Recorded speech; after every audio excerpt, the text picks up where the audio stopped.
Hava. Ve de bir Müslüman doğumun sorak şey. Köp de sorak şey. İşim oňanak diýer. İşim olmayan bolsa Peygamberimiz aýdan kefa. İnnel mer'a la yahrumu minel rizqi bizden bi yusibuhu diye. Adamların oğlu Hudaý Taala berjek diýip goýan rızkyndan mahrum bolýar, eden günähini direk diýer. Peýgamber ýaşaýyşdy günäh bar. Şidatla başa gelýär. Iň kolahan günäh kaçyp näme? Beýnamazlyk. Ondan sonra näme? Mescit bir mescitten galmaklyk. O başaky müzikdir.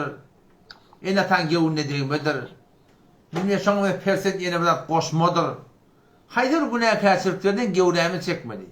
5 saat namaz jamatyna gaýym bolsaň, Peygamberimiz 5 form Hudaý Taala edecek diýipdir. Awal baştan dünýäň danyň dinine çykjak diýipdir. Adam haýdy bir musulman şu günähleri elinden gelýän mudada terk edip 5 saat namaz jamatyna gaýym bolsa, Allah Taala ýalbardym, geledim iş dogurlanýar me dogurlanmaýar. Elbetde bir zatda baptada munday deýin.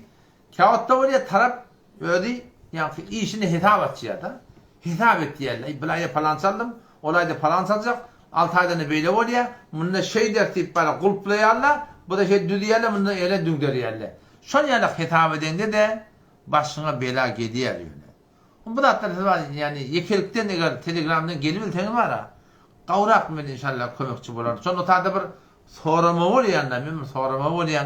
Yağdayları bağlama oluyor.